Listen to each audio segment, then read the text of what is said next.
Hello and welcome to the second episode of the Racing Report. I am your host, Rob Peeters. On today's episode, we're going to be taking a look at some of the Formula One silly season that's really amped up in the last couple of days. And then we're also going to be talking about a certain IndyCar team doing some serious restructuring. Oh boy, how about that? And then, as is usually seemingly common in the world of NASCAR nowadays, a bit of controversy. We'll be talking about that. So let's go ahead and jump right on into the news. If you're new to the show, last week we had our first episode. Today is our second episode.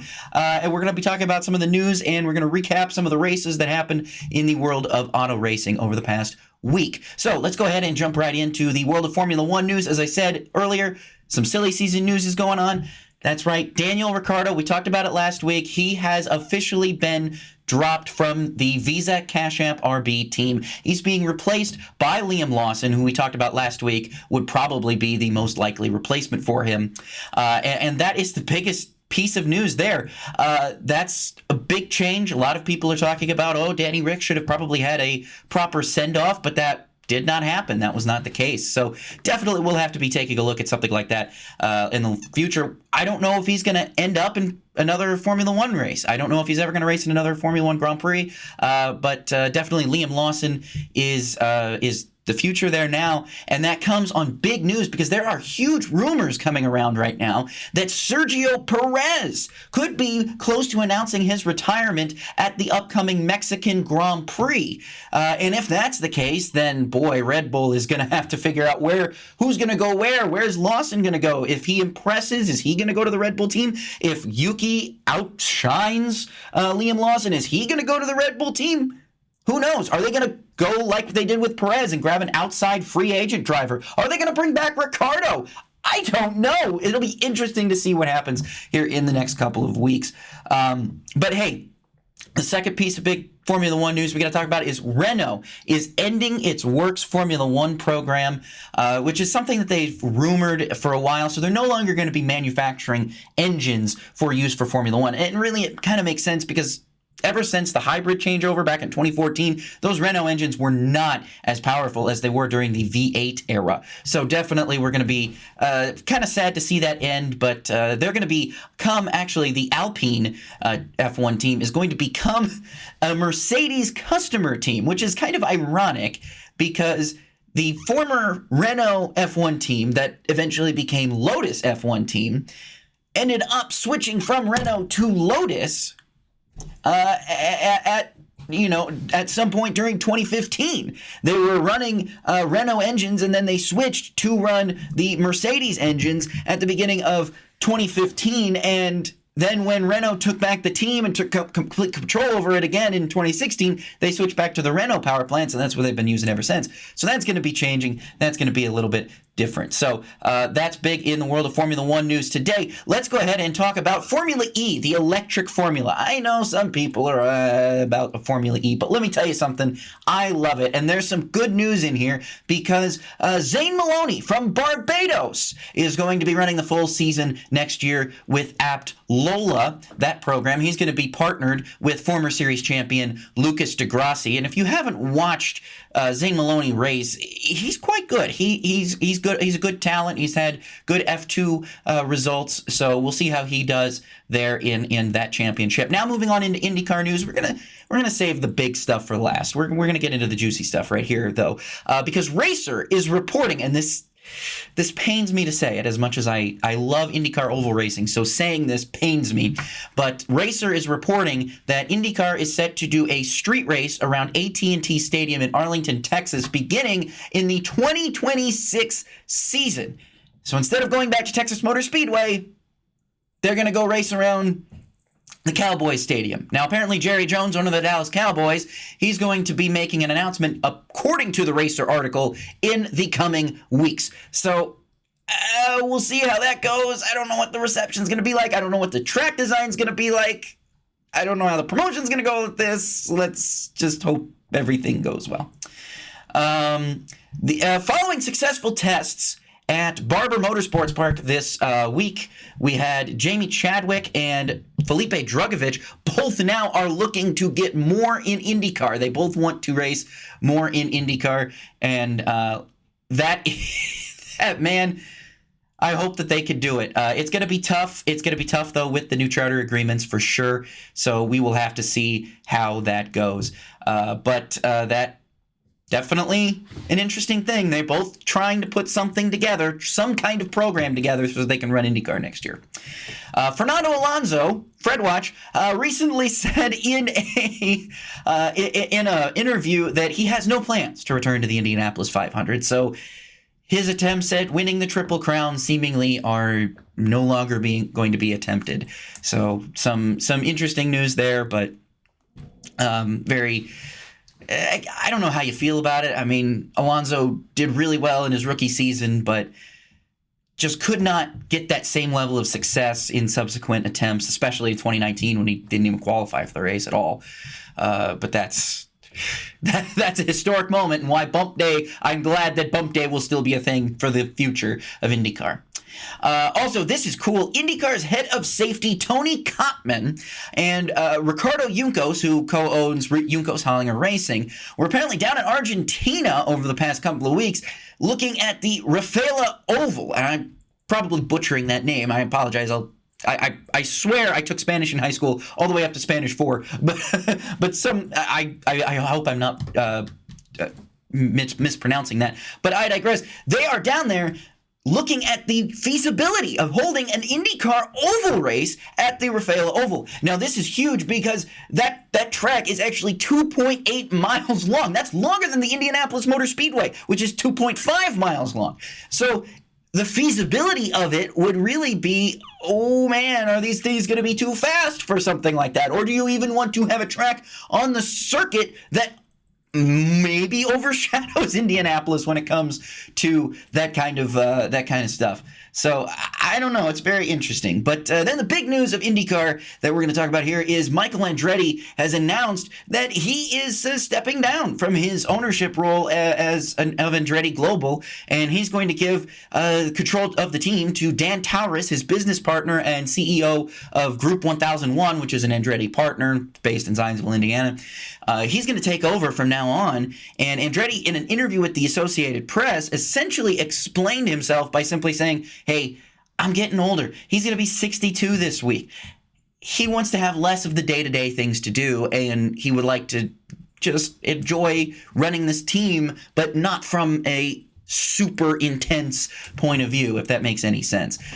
So definitely some interesting news there. And then in Indy NXT news, Indy Next, whatever, Miles Rowe is joining Able Motorsports for the 2025 Indy Next campaign.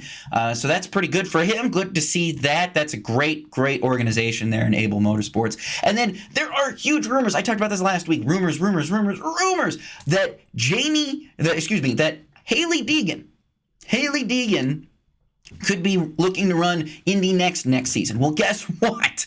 She's been entered in the Formula Regional Americas Championship, which is quite literally, it says we have Formula, if you're unfamiliar, there's Formula Regional Europe, Formula Regional Asia, Formula Regional, all these different regional formulas for junior that are basically Formula 4 category cars, but they're a great stepping stone into some of the road to Indy, even Formula 3, Formula 2 as well.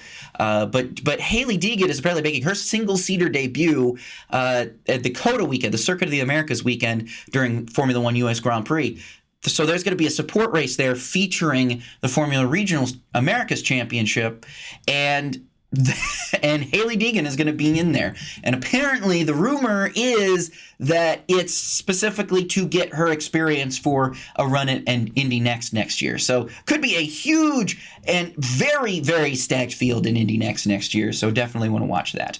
Looking into some Supercars news today, Tim Slade announced that he will retire at the conclusion of the 2024 Supercars season. So some big news there. And then that set off the silly season domino, because then now Richie Stanaway was able to announce that he will join Prema Air Racing beginning next next year, and he was not sure where he was going to land because he was sacked from his current team, Grove Racing. He'll be sacked at the end of the year for Kai Allen, who's going to take over for him starting next year. So some big Supercars news going on in that world. And then, hey, I just want to talk about this. It's a touring car kind of thing, but GT cars. The GT World Challenge is in action this weekend for the Indianapolis 8-hour, and it's going to have two big names. So one of the first big names is going to be Alex Palou, reigning and 3-time IndyCar champion. But then it's also going to have, actor Keanu Reeves. Yes, Keanu Reeves is going to race in the GR Pro Cup event during this weekend. Yes, I'm serious, guys. The actor Keanu Reeves, The Matrix. He was in other things. Bill and Ted. There we go. He's in all these things.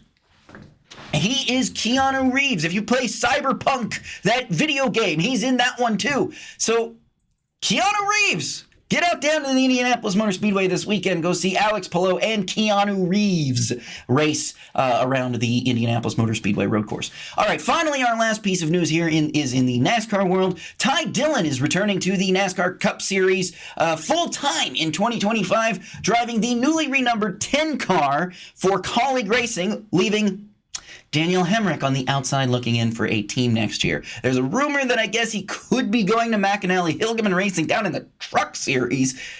But, some very big news there. But good for Ty Dillon. Great if you're a Ty Dillon fan. He's going to be back in Cup racing full-time next year.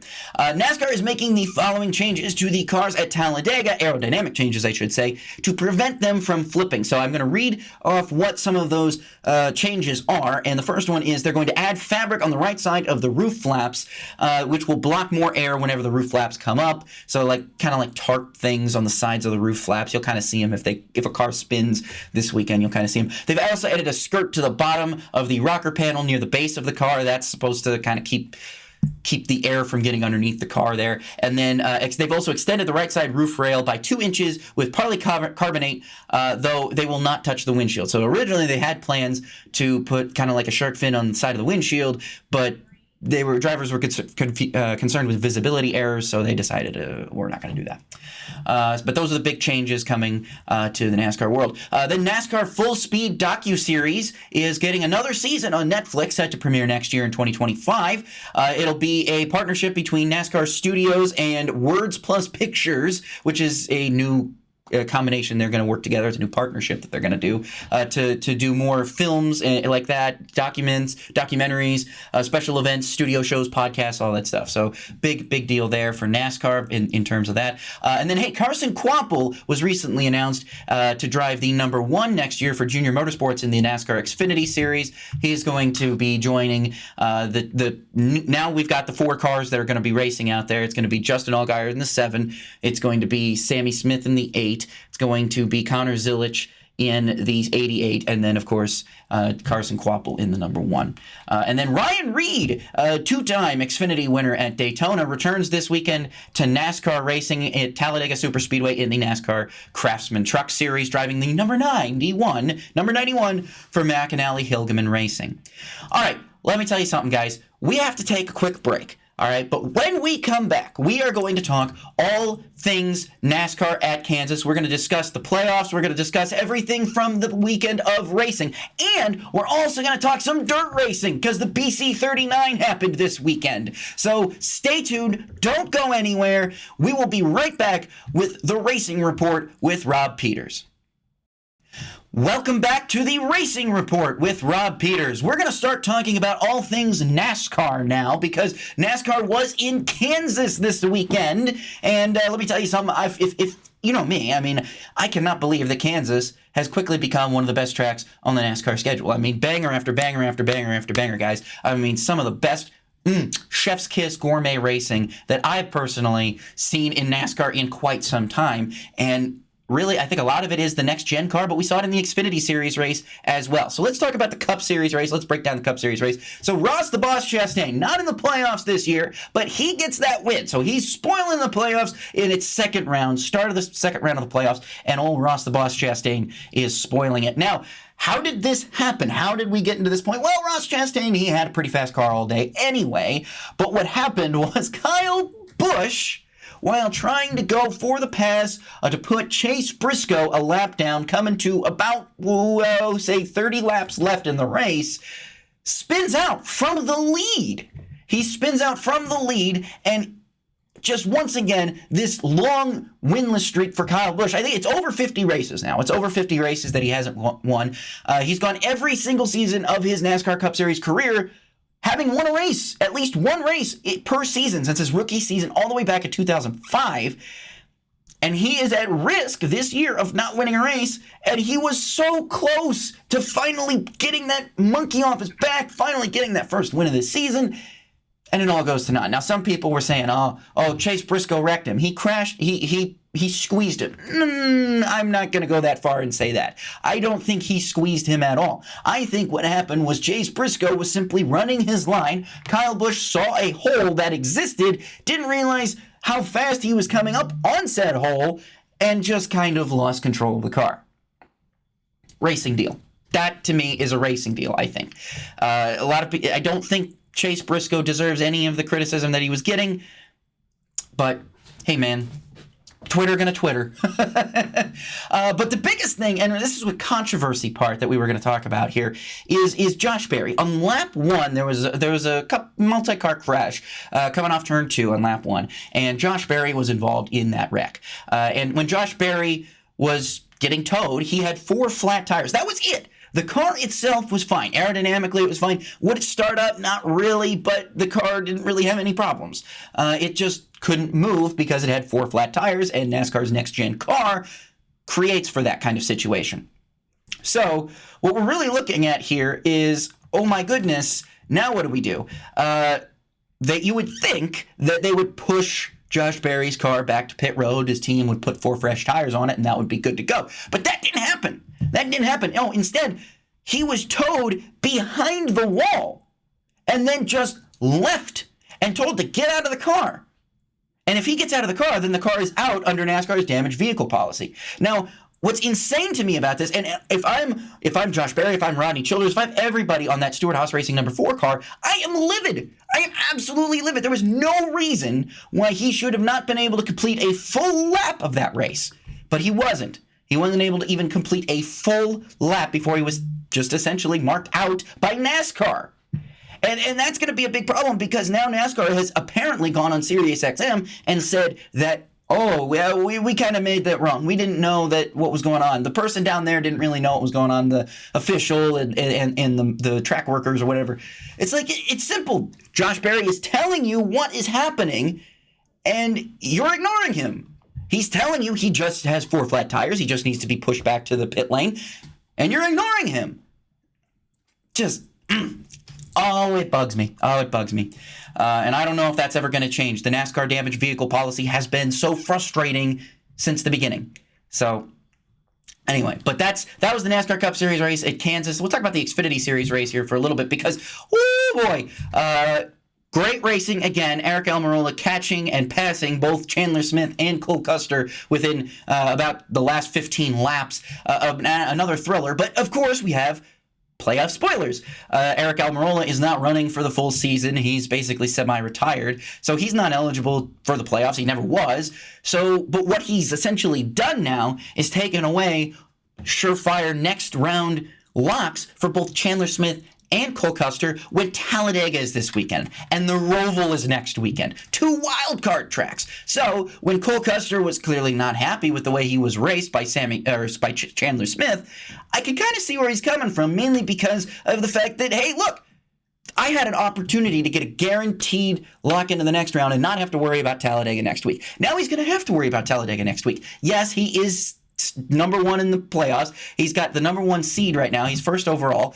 But that can change in an instant. You go out in Talladega, and if you don't get stage points or if you finish poorly, it could be all gone. That's why you got a stage race. You got to run to the end of these stages and make sure you're the top 10 at the end of these stages at super speedway races nowadays, because you might not know if you're going to get full points at the end of the race. If you could grab, say, win both stages, that's 20 bonus points that you get. And so if you finish 36th, you still come out with decent amounts of points. It's not much, but it's more than you would have had.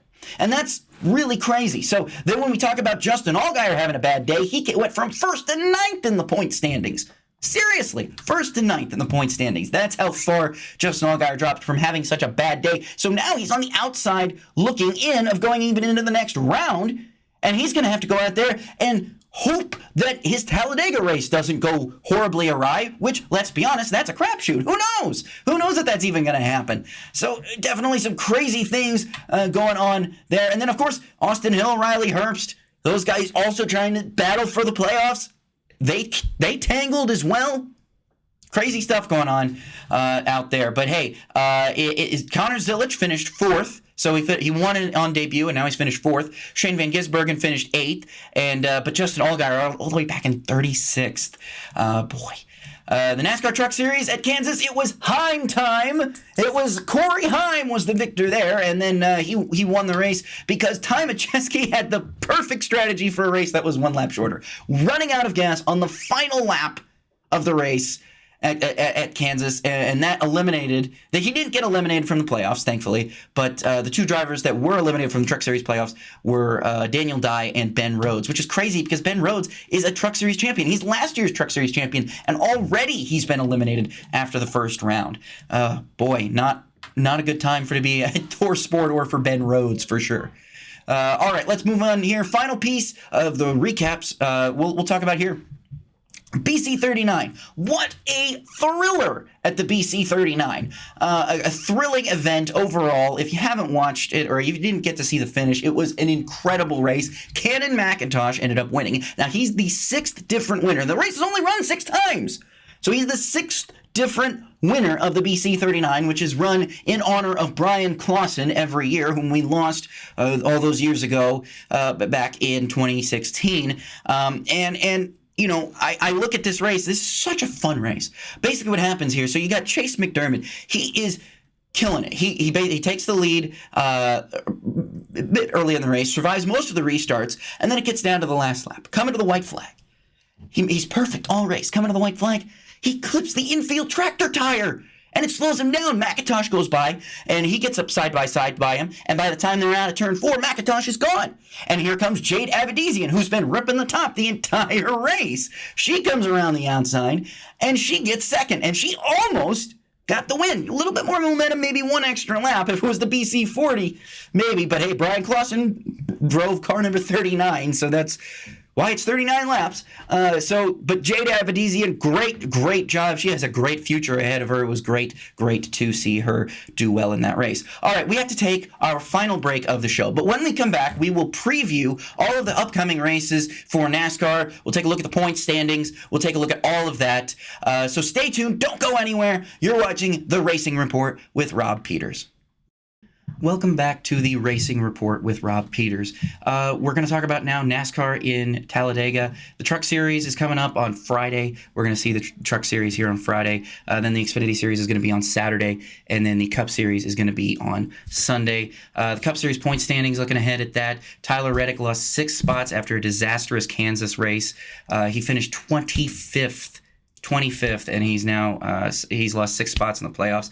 Alex Bowman has had a huge playoff surge. He's gone from 6th to 11th in the point, or excuse me, he's gone from 11th to 6th in the point standings. He's had a huge surge thanks to a lot of the times he's getting playoff points and all these things. He's doing a lot of great job. Larson has fallen to P4 after leading the championship, and that could be some big Talladega implications there. We could see some lot, especially depending if there's a big one or not. A lot of things can change. In the Xfinity Series, Justin Allgaier, like I said, fell to P9, but Cole Custer is 1st, Chandler Smith 2nd. Can Sheldon Creed win? He's 5th in points. If it happens, it happens. Let's see. I'm not going to jinx it quite yet. In the Truck Series, Daniel Dye, Ben Rhodes, they were both eliminated at Kansas, so that means Corey Heim is now P1 in points. On the bubble, we have Raja Carruth in P5, we have Tyler Ankrum in P6, Brandon Ficker in P7, and Taylor Gray in P8. The 8 Hours of Indianapolis is this weekend, so remember who's racing in that. Formula One doesn't resume until October 20th at the United States Grand Prix. Bathurst 1000 is scheduled for October 13th. That's coming up. And then Super Formula is coming up again. Fuji, October 12th and 13th. And then Formula E's new season doesn't begin until December 9th at Sao Paulo. So that is it for this show. We really appreciate you guys tuning in for episode 2. We'll be back again for episode 3 and hopefully for the rest of the motorsports season and beyond. So make sure to follow me on Twitter at rpeeters33. That's RPEETERS33 on Twitter. And be sure to stick around and watch your local Techno stations. Watch WTHR Plus because there will be more episodes in the future. So thank you, and everybody enjoy this weekend's races. Talladega is always fun. Enjoy it, and we will see you again next week.